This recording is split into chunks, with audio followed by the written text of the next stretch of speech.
Hey, I'm Jared. I'm one of the pastors at Timberlake Church. I'm excited to be starting a new series with you called Navigating Mental Health as a Christian, where we'll dive into some of the challenges, strategies, and spiritual perspectives that help guide you on your mental health journey. You may have heard someone say this before or ask something similar yourself. I believe in God. I even try my best to follow Him, but why am I still so depressed? I get it. For much of my life, I battled depression and anxiety. Growing up in church, I was embarrassed because I just equated my mental illness with not having enough faith in God. I didn't know where to turn to, I didn't know what to believe.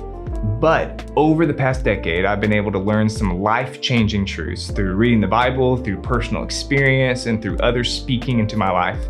And today I want to share some of those truths with you. The first step for our lives is to go to God.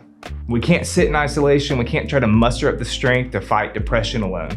We have to follow what Matthew 11:28-30 says, which is, "Come to me, all you who are weary and burdened, and I will give you rest. Take my yoke upon you and learn from me, for I am gentle and humble in heart, and you will find rest for your souls. For my yoke is easy and my burden is light." Jesus calls you while you're weary and burdened, while you struggle with depression or anxiety, bipolar disorder, OCD, PTSD, to come to Him to find rest for your souls. The invitation is to give your burden to Him so that you can walk together. He wants to lead the way. He wants to set the pace, set the direction. He wants to carry most of the weight. Jesus simply asks you to follow His lead in the pace that He sets. The second encouragement that I would give is to find community. You need people in your corner who truly care about you, who want to see you grow as a person and grow in your relationship with Christ. A group of people that you can share with and you know who will encourage you in those mountaintop experiences and in those valley seasons. A small group at church, I believe, is one of the best places to find that type of community. I also want you to create and maintain healthy habits. There are practical steps that you can take starting today that will improve your mental health. The first one is sleep. The quality of your sleep dictates your energy level the next day. The National Sleep Foundation guidelines advise that adults need 7 to 9 hours of sleep and that teenagers need 8 to 10 hours of sleep.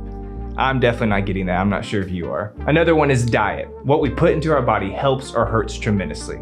Studies show that what you eat directly affects the structure and function of your brain and ultimately your mood.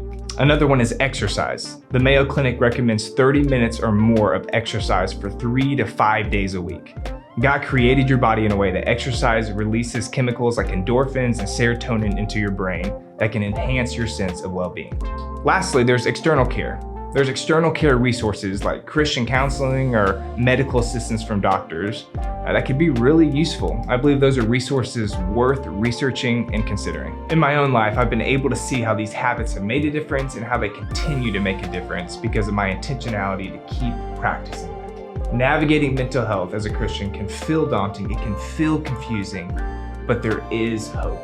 Know that you're not alone and that there's others around you who are dealing with similar struggles. There are people in your corner ready to help support you in your journey. God sees you and God cares about you. He desires to walk beside you every step of the way if you'll look to Him.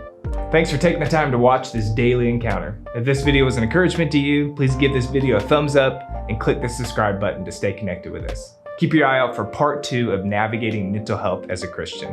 We'll see you next time.